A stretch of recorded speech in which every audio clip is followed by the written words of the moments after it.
Happy Tuesday, guys.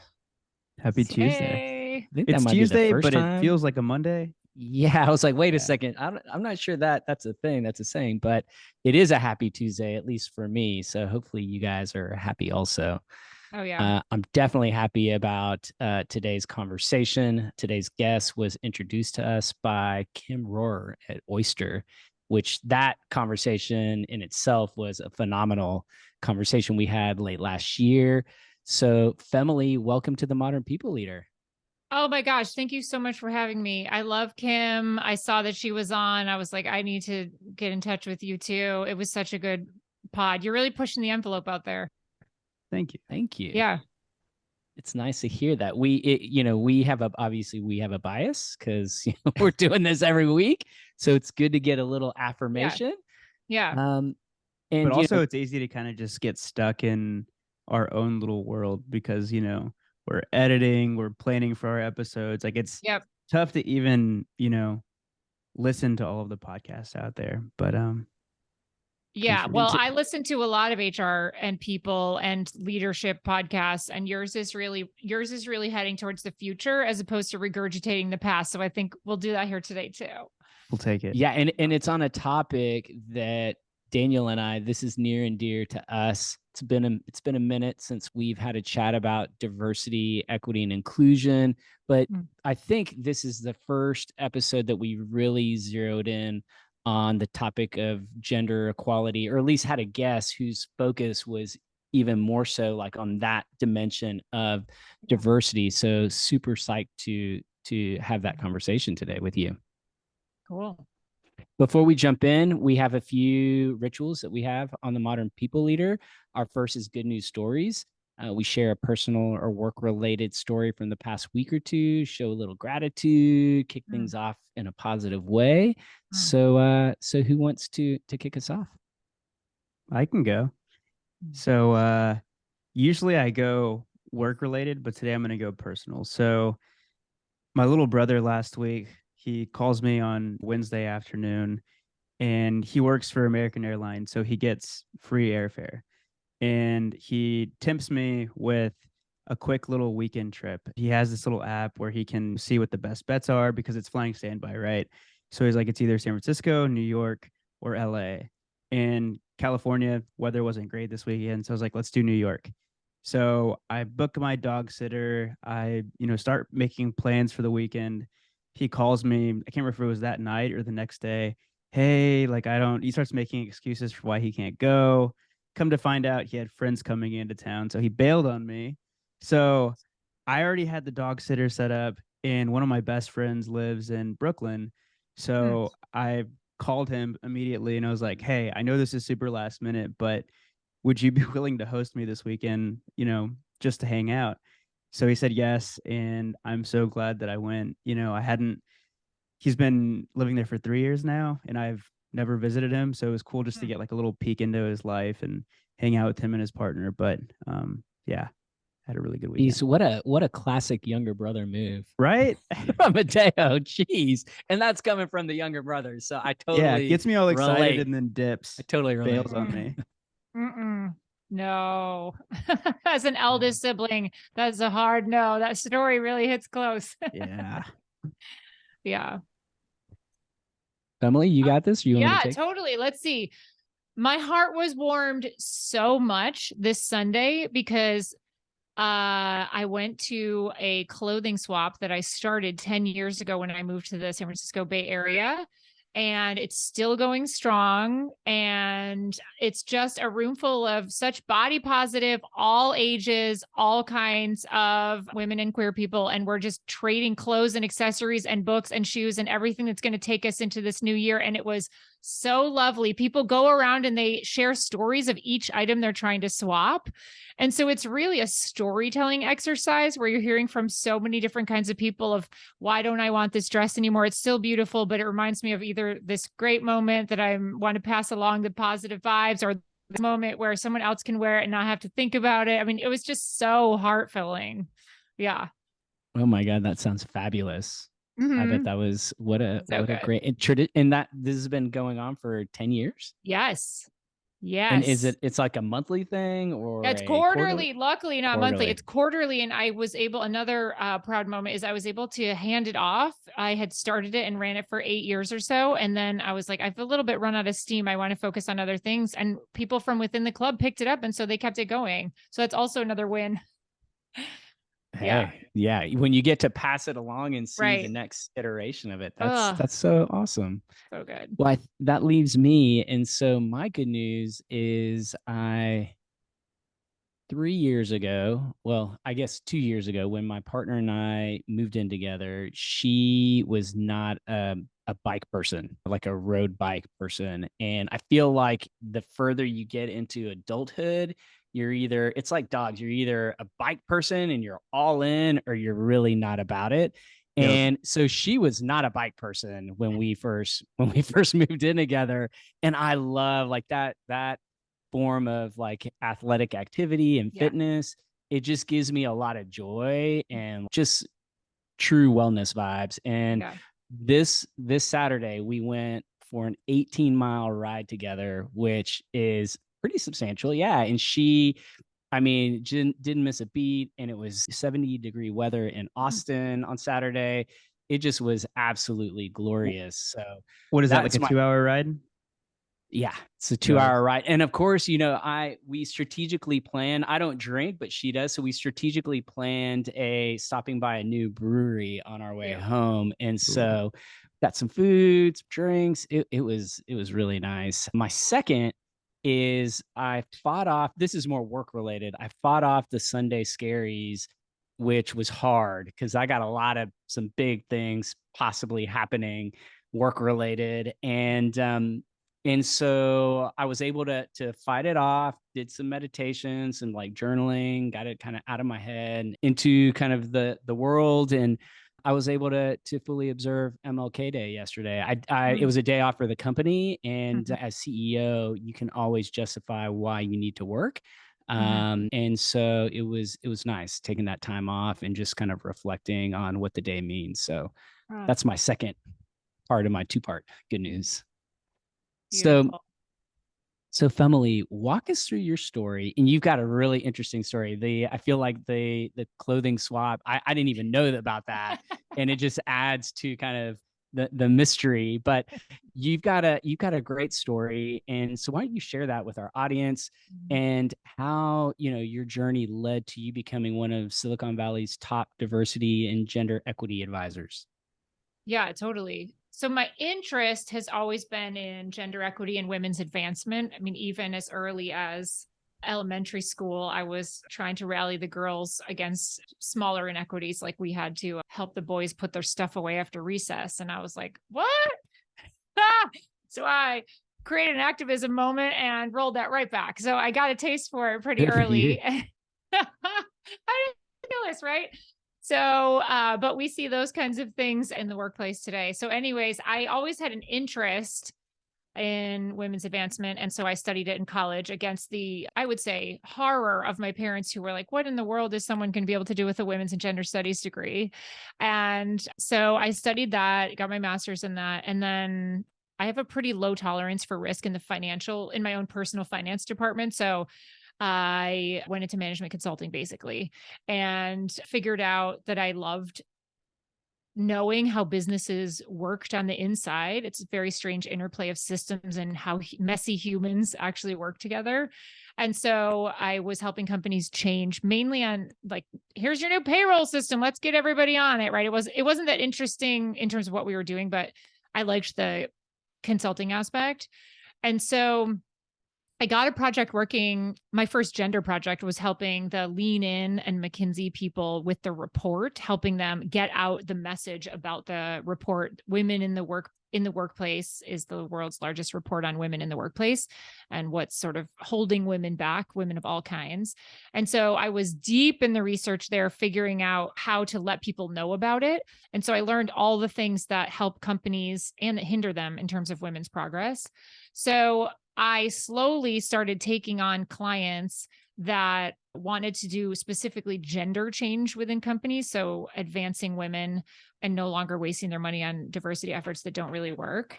And so I did that. And that's what I do today. So my clients they're all tech, and lots of them are in Silicon Valley where I live.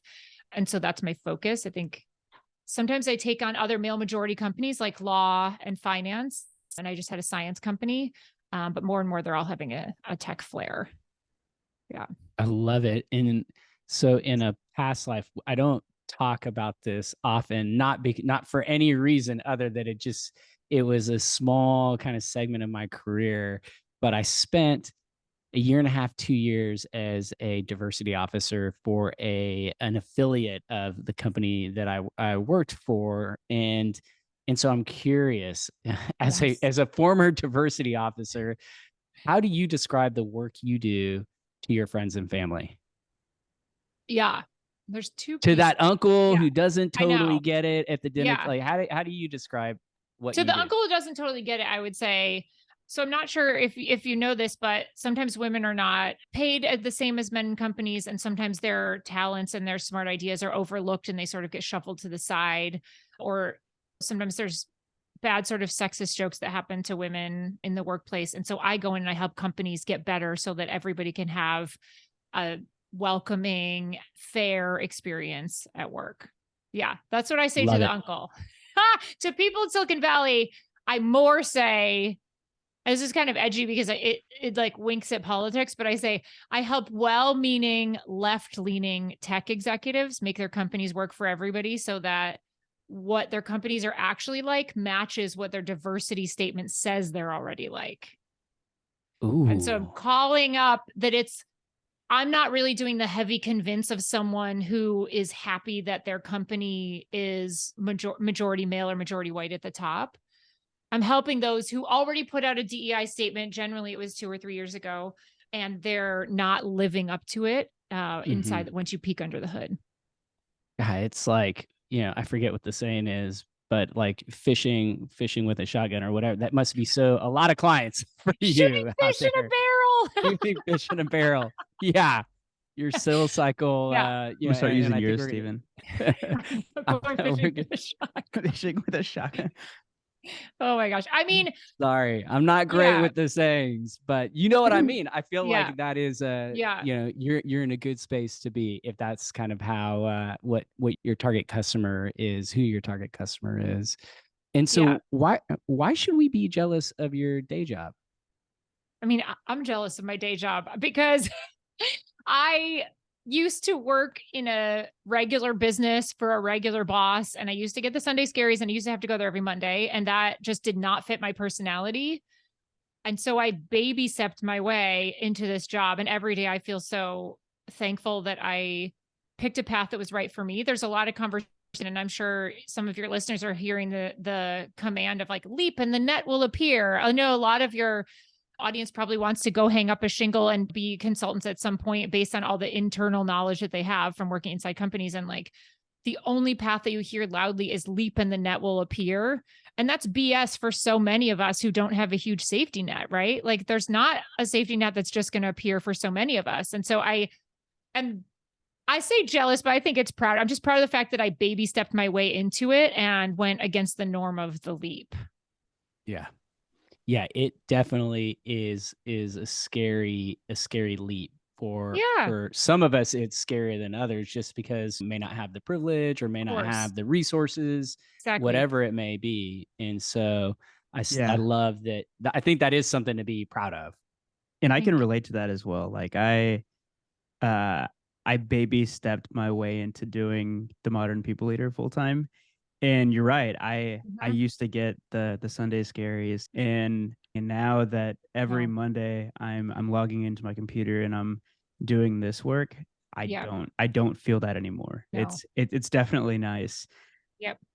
So to your point that there are a lot of companies out there that I think you described it as well-meaning and left-leaning. Yep. And they've typically put out like a diversity statement a few years ago. Totally. So I'm willing to bet a good amount of money that you've had a busy past couple of years. Just looking back at the pandemic and all of the attention that DEI has gotten over the last few years. Just curious, like what has it been like being a diversity and equity advisor during that time? Yeah. So the first thing I'll say is that my work generally, I focus on advancing women in the workplace, and this is women of all kinds. And I also look at race and orientation while I'm in there, right? Intersectionality. So over the past years, there's been a tremendous spike on looking at racial diversity.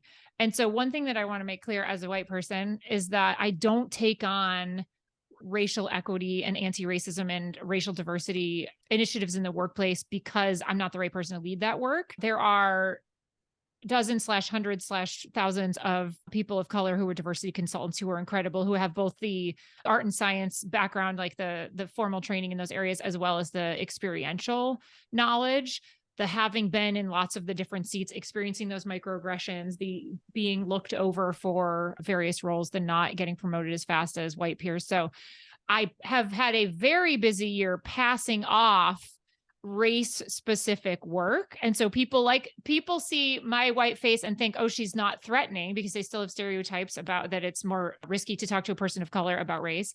And so I get a lot of calls, but I send them off to folks like Dr. Breeze Harper and Dr. Kinjet Page, who are in the field for sure. Yeah. So when we met, I guess a month ago at this point, Yeah. one of the things that I was really excited to dig into was the "you can't ask that."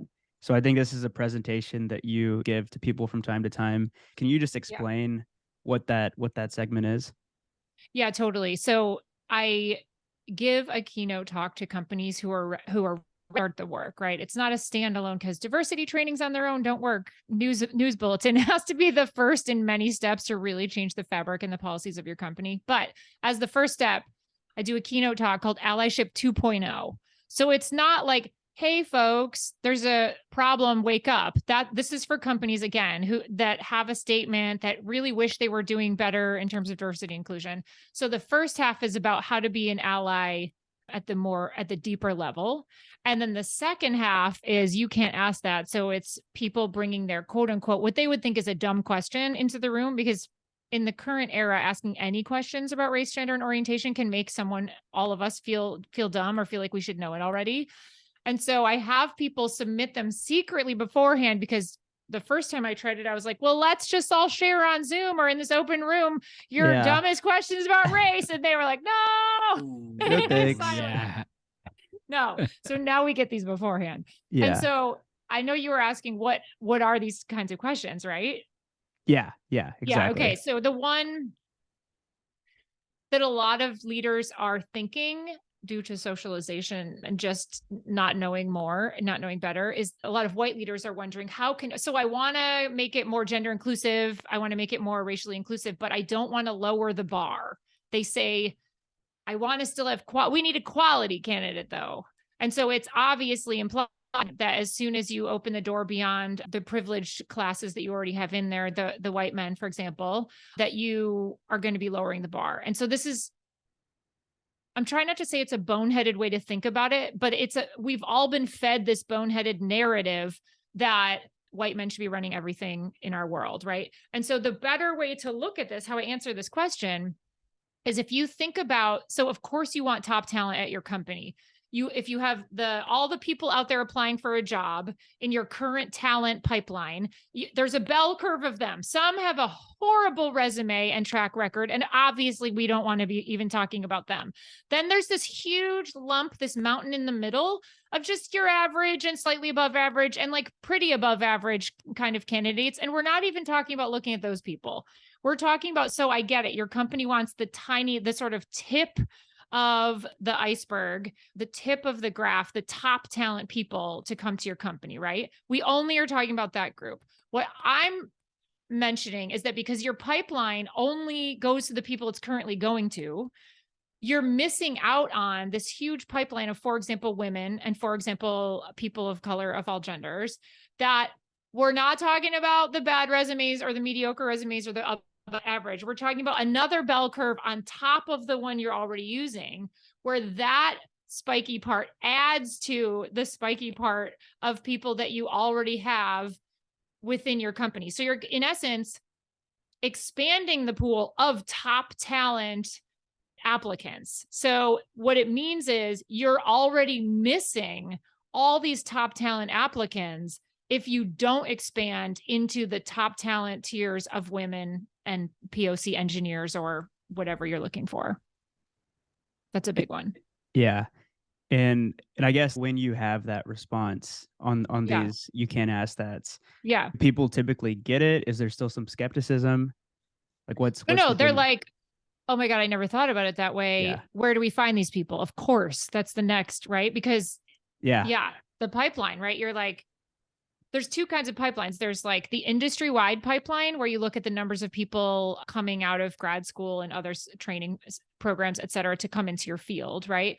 And so generally, the number of women in your company should at least reflect the number of women who are in your industry generally. And of course, we all know you don't have to have been in the industry to be a great worker in many roles in many companies. And so that adds another way in which you can have more women working in your company. But the other pipeline that I'm talking about is more of like the talent pipeline. So like, where are your specific recruiters at your exact company finding people? And so we only have so much time in the day and so many kinds of networks. And so the pipeline is it's however wide or narrow as it is, but every single company is missing out on talent who are women and who are people of color and queer and trans, et cetera. Lots of marginalized people are getting overlooked in the search. And so you find them in a variety of ways. First of all, you incentivize the people who work in your company who are already of marginalized identities to engage with you on outreach and interviewing and connecting with other peers in the field that are from similar marginalized backgrounds, and you give them a bonus. Like the recruiting bonus should be triple or quadruple, depending on how big your problem is, how big your lack of diversity is.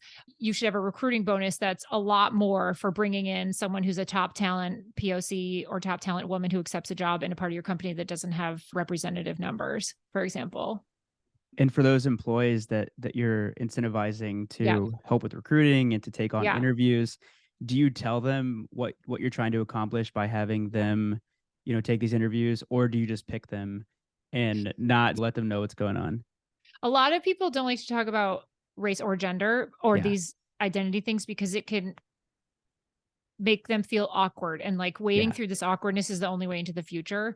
But if you pick women out of the blue, all of a sudden you start picking women to be engaged in the engineering recruiting process where it's mostly been men before, the women are going to know something's up. Like women are not thinking about gender. So you're just not addressing a thing that's already an elephant in the room. And then that's way weirder than saying to them, hey, look, we know that you've noticed you're the only woman in a meeting or you're the only woman on your team. We know that's not ideal. We want to work to change it. We're going to give you $5,000 to do this project with us, additional bonus to work with us and do some recruiting outreach, to be the face of your team, to be in the interviews, to help us write the job descriptions so that they would have appealed to you more, et cetera. We're going to give you this bonus if you reach out to your female friends, et cetera. Yeah, no, as a person of color, I've definitely been picked to do culture interviews quite a bit. And I've always wondered, are they picking me for that reason? And I'm sure that that's part of it, but I'm just curious, like if you let people know why that you're selecting them to be a part of that search committee or that interview committee. Yeah, I can always tell how ready a company is to really engage with this work if they're not willing to share things with their company that are specifically about race and gender. I mean, that is the easiest task of all this change is the CEO or founder writing people and saying, look, we have fallen short in terms of our numbers of women. That's very clear when you look around the room. We clearly have this is an example from my exact clients. Like we clearly have no Black or Latinx designers or developers, et cetera, in this company. And so we want to do something about it.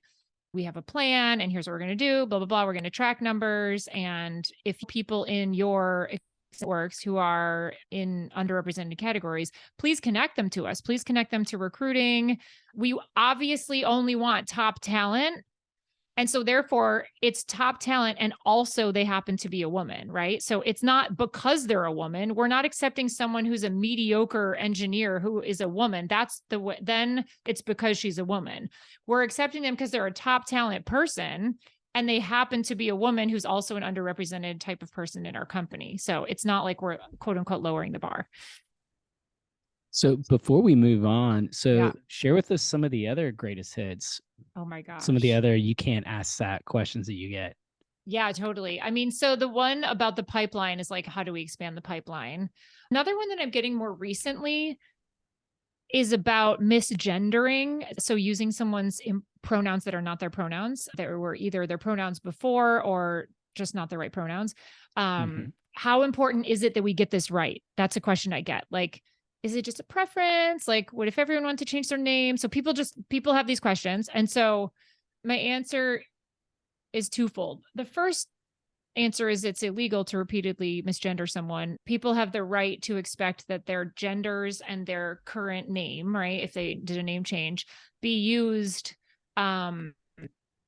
that people try their very best to use people's proper names and pronouns, and that repeated misuse of it is now illegal. So first of all, let's get our companies legal. And if the changing hearts and minds thing is not enough, then surely the legal argument will be. The other question that I get is about microaggressions. It's similar. So people ask, is microaggressions similarly, is it a really big deal? Like, we got a lot of things. We're trying to move fast as a company. Like, how can we take time to do microaggressions training or to get people's pronouns right, et cetera? The fact about microaggressions is the name micro makes you think it's small, but the word micro, it just means one-to-one. Like in microeconomics is a one-to-one exchange of money, and macroeconomics is the big picture, right? So microaggressions mean it's one-to-one. It doesn't mean that it's small or tiny or not going to substantially affect someone.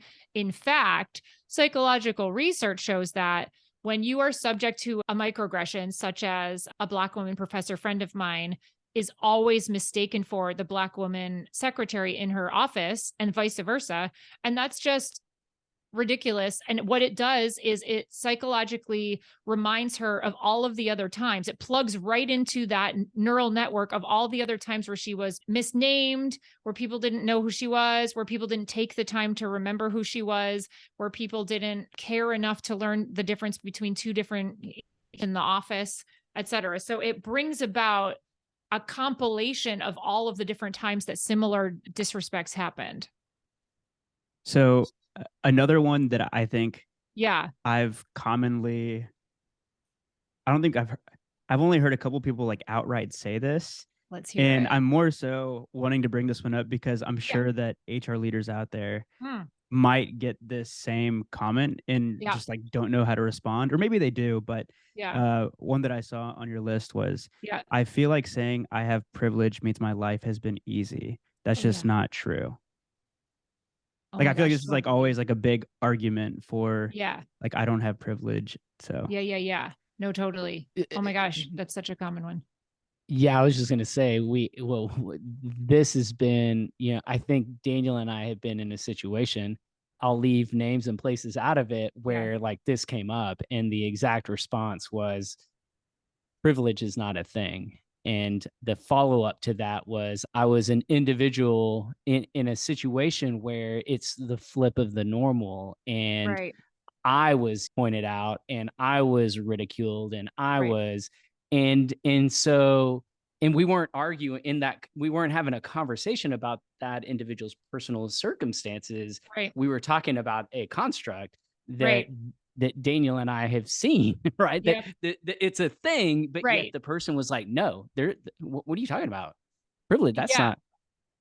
Oh my gosh. No. Okay, good. I love this question. I think it's definitely one that we need to start talking about, because a lot of companies and people are a lot more comfortable talking about isms that happen to people, unfairness, slights, horrifying things that happen to people, and not as interested in talking about the ways in which those things not having happened to your group is in itself a privilege or an easier way of living. So what I like to think about is, so yeah, of course, everyone on the planet, right? We all grapple with a variety of things, from grief when you lose a family member to, just horrible days at work, awful bosses, upbringings that were less than ideal in one way or the other, different things like that.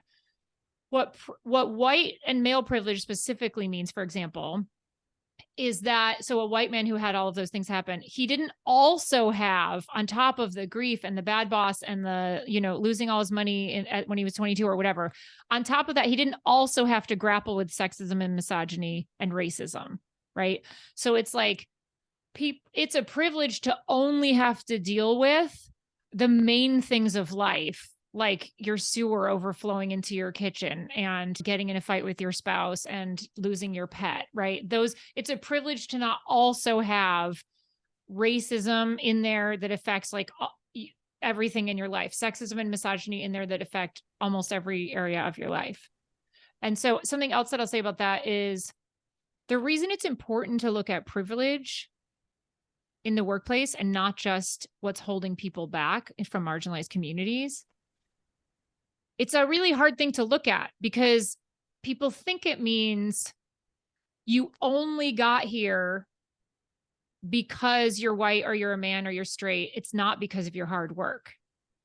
What it really means is you had hard work and you just didn't also have sexism and racism holding you back, or other people's ideas of what someone like you should have as their career in this country, should have as their aspirations in life.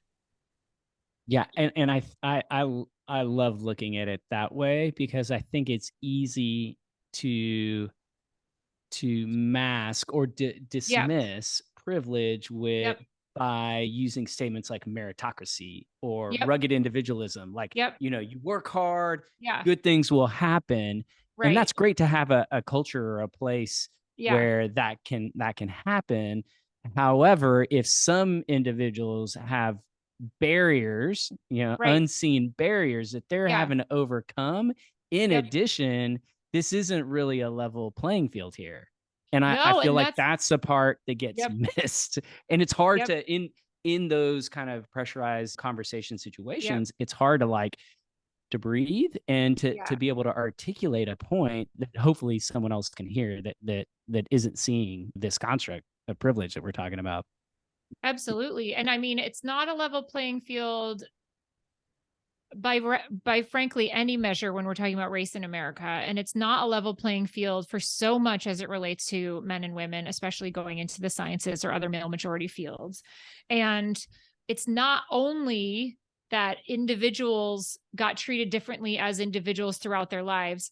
It's also that, for example, with race and ethnicity, generation upon generation, we're treated in a certain way. So that the safety net thing we were talking about at the beginning, right? African-American families in the US just cannot have the same accumulative generation after generation safety net as those who were not affected by anti-Black racism, for example. Yeah. Yeah. Something else that I've heard people say, and to Stephen's point, whenever you hear somebody say this, it's easy to get like really flustered right away and dismiss them. But something I've heard as like an argument to that there is a diversity problem and that it is harder for let's say a Black man to, you know, rise to the top of an organization. What I've heard then usually the response is, well, look at X, or like look at this person, like they did it. Right. Like if they could do it and they came from the worst possible circumstances, why couldn't anybody do it? What do you say to that? No, for sure. I mean, here's the thing.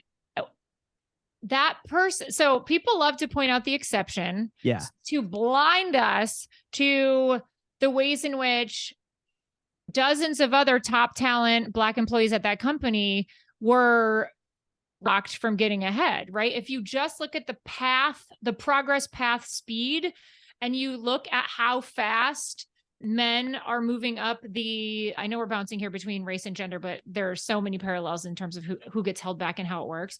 But for example, women from the first step up, so from individual contributor to manager, supervisor, like whatever it is in the company, for every 72 women that are advanced at that place in the company, 100 men are advanced at that place. And of course it's spliced by race, like Black and Latinx women and Indigenous women are doing way worse compared to white women and Asian women, et cetera. So you can see the rates of progress are extremely slow for women compared to men in the company. And that's way before it's entry level. So it's not like they've had a lot of time to create a great track record in the company, right? It's basically based on promise and potential that people are elevated from their first step up. It's like, okay, you didn't F anything up and you're pretty good and you accomplish things. And people are plucking you from entry level and they're saying, we think you'd be a good manager. We're bringing you up on power, on privilege, on potential, on that kind of thing. Whereas women of color, especially, but also white women, are being asked to prove it, sometimes twice, especially for women of color, especially Black women, being asked to prove that they can do the job above them like twice or three times before they're even paid to do it, right? There's a lot more interim director stuff that's given to women of color, especially, and to marginalized people. It's also important to think about, it's not just someone's privileged or not privileged, right? This is like a wheel of so many identities. You might be gender privileged because you're a man and your gender hasn't been held against you when you went up for promotions.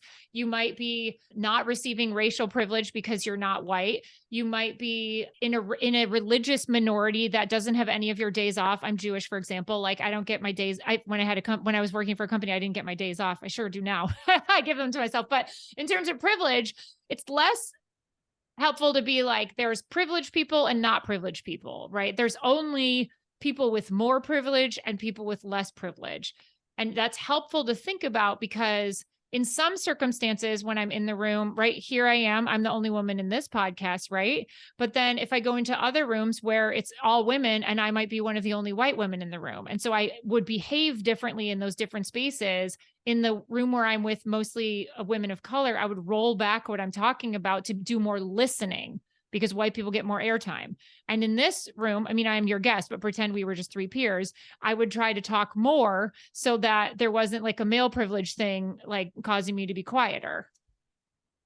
So it's nuanced, and I feel like we could, this is a topic in itself. And so I want to shift gears a little bit. So I want to talk about the relationship between culture and diversity.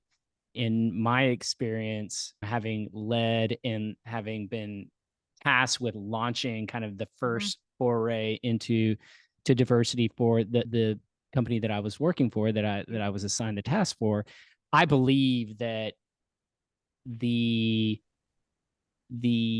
diversity and inclusion mindset or gender equity mindset has to be part of like the cultural fabric if you want to be successful in this work. And sometimes and that in culture is a very nebulous thing. It's ever changing, it's organic. And so earlier you said something that just kind of resonated with me related to this topic. And you said, I help tech companies match what they're actually like with what they say they're like on diversity. And that kind of goes back to the point that I'm trying to make, that this is a journey, right? And to achieve the long-term success, you've got to find a way to make this part of your culture, in my opinion. And so how do you make that leap? I think most companies, a lot of companies now this is a focus. This is an area that they really do want to see results.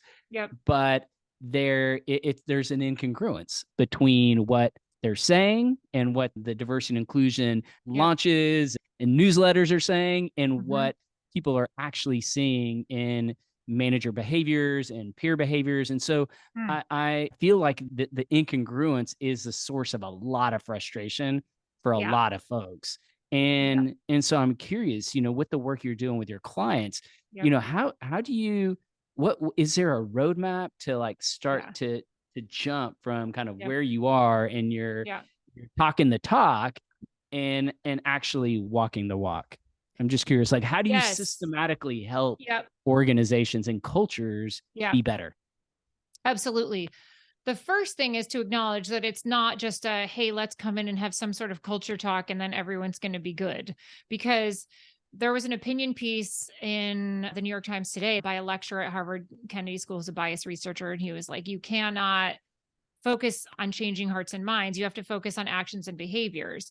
And the truth is, we've talked about this before, you two and I, which is basically like the people whose hearts and minds are going to be awakened to the idea that everyone's humanity is worth cherishing in the workplace and people all deserve the same fair shot as each other at the juicy promotions and et cetera. So those people, we are already awake enough And so each company needs to have some people who are already championing something in the domain of gender equity, diversity, inclusion, et cetera, right? And so once you have a few of those, it's time to shift the focus culture and hearts and minds for a moment to policies and accountability structures that are going to move people along. People want to focus on the softer side of culture first without accountability. And that's where most companies get no traction on the number of marginalized people that work in their company or who stay working in their company. And so what I mean here is, I'm going to bring up something very edgy, which is quotas, because everyone hates quotas. But the truth is, in order to move, there was a law that made companies have to include more than one woman on their boards. And this was in Europe. And so we have long-term data about it. It was in Europe they went there a long time before we did here in California. And what we saw was that the first women who were brought in to be the sort of the token, let's be honest, on those boards of all male boards, they were seen as tokens. They were not listened to. They were like, you're just here because you're a woman. It wasn't that great for those women. And it wasn't that great for those boards because they didn't get their ideas out there or listened to. The next round of women who replaced those two, the two original women, were listened to, were, as much as a marginalized person is listened to in a majority meeting, but they were listened to more and they were not seen. They didn't feel like they were seen as tokens. And so the quota, and then the boards could reap the benefits of having a woman in the room and doing things like lowering risk, increasing ROI, et cetera, those things that are proven for when you have a woman in the boardroom. Anywho, so quotas and other things like two in the pool for recruiting are tools that in an ideal world you wouldn't need, but we are so far from the ideal world. We need to use some sledgehammers to sort of shift these cultures from the Mad Men era into the new world where from the boardroom to the bottom, it looks like the demographics of our current society and of our current world. What are some examples of accountability goals or structures for companies that are like, okay, Femily, you're right. We got to be, until we take this more serious, we're not going to see the results, so I'm the CEO and I get it. I've got a tough leadership team. I know we're not all there. This is going to be a journey, but I'm ready. I'm ready to actually take steps to drive more accountability. What are some examples of some, for how to dip your toe in the accountability waters, so to speak? Totally. So first you have to have a target that you're accountable for. So let's pretend this one's about, hiring, right? So hiring or promoting. Perfect. You want to hire 30%. A lot of my tech companies go for 30% women on a team, right? On an engineering team, for example, because that reflects the number of women coming out of engineering programs. So 30%, whereas women are usually more like 11% in a company. So it's a big leap. But anyways, that's their target. So how to hold managers accountable, hiring managers accountable for this? Well, you'd be holding the talent people accountable in a certain way to bringing in a certain number of women into the hiring. And basically, you want to have 2 women in every final round of interviews. A lot of companies want to focus on, let's give unconscious bias training to all these people who are doing interviews. You don't need to do that. Save your dollars. Just have 2 women. Make sure there are 2 women up to, of course, we're only talking about top talent here as we are the whole conversation. 2 top talent women, either of whom could be great in the company, right? In your final round, along with however many other dudes and people you want to have in the final round. And that takes away any of the bias against women that would come up in a male majority space. And so anyways, putting into place those measures for talent and then also for hiring, for the hiring managers. If the hiring manager is not bringing in women or taking the time to reward their teams for introducing them to women who are top talent in the field, then the best way to do an accountability structure is to use an accountability structure you already have at your company. So this doesn't have to be new and fandangled. And what is a diversity accountability structure? It's the same accountability structure you'd use right now if that manager kept missing deadlines for the release of your new product, or if that manager was squirreling away money and not doing budget things right. I'm not talking about illegal squirreling away, just like not doing the financial things right and causing havoc within your company, right? So you already have accountability structures and so I was just helping a company last week. Some people keep misgendering some other people on the team. And they were like, what whole new structure should we create for this? And I was like, what would you do right now if someone was using a swear constantly with your customers, right? Like it'd probably be like their manager would say something to them and show that it's like, in this company, we don't swear in a meeting with our customers, right? Like it's a lot more common sense and it's a lot less frills than you would think of. So you get a target you're going for, you start to track people.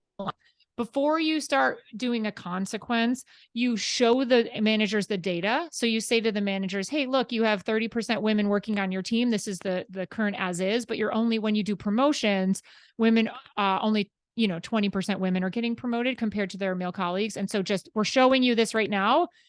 This is not the direction of our company. We need you to get better. Here are some supports. And then after a period of time, once they've gotten used to seeing the data about themselves, then you implement stronger accountability measures. At many companies, they are linking inability to hire women and POCs with executive bonuses. So you don't get your executive bonus if you don't do all the things that matter here as a leader. And that's a thing that matters here as a leader. So going back to, I guess, making your company a magnet for diverse talent, something that you shared with us in our last call that really shifted how I sort of think about it. You said that 75 to 85% of white people only know white people. So if your company is mostly white, then that's who you're going to hire. You then also shared that if it is 75 to 85% of white people only know white people, then that means that 20% actually do know people of color, or, I guess in the case of finding more women, they know somebody. And I think that you said a big reason that, I guess, white people in particular feel, the reason it doesn't happen more is because they feel uncomfortable. They're afraid of tokenizing somebody in their network. So rather than reaching out to that person, they reach out to somebody that's like them because they feel more comfortable. So I wanted to make sure that we got that in there. We didn't get to hit on that. Yes, absolutely. The awkwardness, people don't want to reach out to their network to someone they haven't spoken to in a long time who happens to be a person of color or a woman, because they're afraid that person's going to be like, I haven't heard from you in a long time. What? You now need a woman to work at your company? But also, that's all that's happening all the time anyways, is people are reaching out to people and they're saying, hey, Larry, who I haven't talked to in a long time, come work at this company, right? It's not a bad thing to reach out to someone and say, come work in our company, right? Yeah. And if you're too afraid to reach out to any people of color or women or queer or trans people who are engineers or who are whatever role, then all you're going to do is reach out to the same people who are like you, right? And then then that's way worse, right? That should be a lot more awkward, that you're only sending white dudes as recommendations or other people of privilege to the talent pipeline. Yeah. And then, so we're running out of time, but the one last thing that I really wanted to talk about is ERGs. I guess like post George Floyd, I feel like a lot of this work has been put on ERGs, and a lot of times it's people who already have a full-time job that they're having to worry about, and then on top of that, they're being asked to take on this work. So I guess, like, real quick, what advice would you give to companies out there that are looking to get more out of their ERGs? I think they should define what they want. What's the more they want? There's two kinds of roles generally for ERGs, right? There's the social, like, I want to find my people and network. And that's one kind. And the other kind is, I want to make the company better for people like us. And so often HR and people roles are tapping ERGs for make the company better for people like us. And that's a job that not only, as you mentioned before, Daniel, is perhaps not, they've had personal experiences with it, but they're not necessarily in the field of diversity work.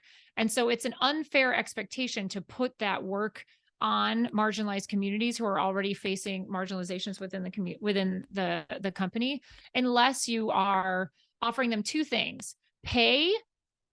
Doesn't even have to be a big stipend, but some amount of pay that feels validating to the person, or time release. But most important thing that you can offer them is a seat at the table in more important meetings that matter. So for example, at Frito-Lay, they decided to engage their Hispanic Latinx ERG with product development team. So folks from the ERG who are in all manner of areas of the company came together and gave their focus group feedback from the perspective of being individuals, various Latinx and Hispanic communities.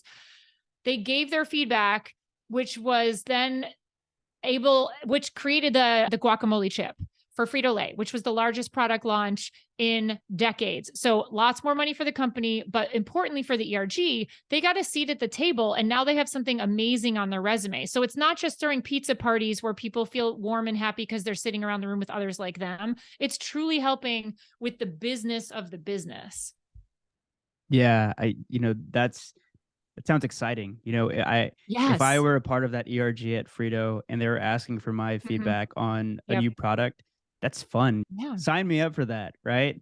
So it's how, as a company, can you think of different ways to leverage your ERGs, not just to make it better for the people that work there, but how do you do that? How do you make the product better? How do you make the customer experience better? I'm sure the list could go on and on. Yeah, I have 2 video game companies and they're doing that right now. They're running their video games through focus groups of people who work there who are from marginalized communities who are not in the game design room. It's awesome. That is pretty awesome. What I love about this and this kind of use, how to better leverage ERGs, is that for me, I think I mentioned this in our last conversation, sometimes I get triggered by just hearing ERG and it being like part of the cookie cutter approach to launching a diversity, late 90s, early 2000s approach to launching a diversity program. And this is taking it next level and actually making positive use of the team's time that has been tasked to get involved. Because as a diverse individual, and I think it was Mita Malik who we had on the show, she talked a lot about how companies have good intentions, but it goes horribly wrong.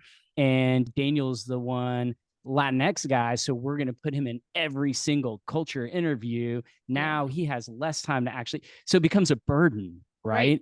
Where that shouldn't be the intent of an ERG or a program like this. It should be about creating opportunities, whether developmental or exposure. And so I think that's just really, really, really awesome example of kind of the next level use of ERGs. Totally. I think it's that time, Daniel. I think it's rapid fire questions. I think so. All right, let's do it. Here are the rapid fire questions. Question 1. How do you define a modern people leader? What are the traits and characteristics? I mean, I'm going to say the modern world's diverse. So understanding the various ways in which privilege and power and the isms are at play in your workplace is your job and your responsibility. So it's important for modern people leaders to understand the modern landscape of who works in the company and to understand not just what crushes the spirits and the careers of marginalized people, but also what truly works to elevate them. Love it. All right, next question. If you could go back in time and talk to a 22-year-old you, what career advice would you give yourself and why? So something I didn't quite realize back then was that people remember you for so many decades after you're in your 20s.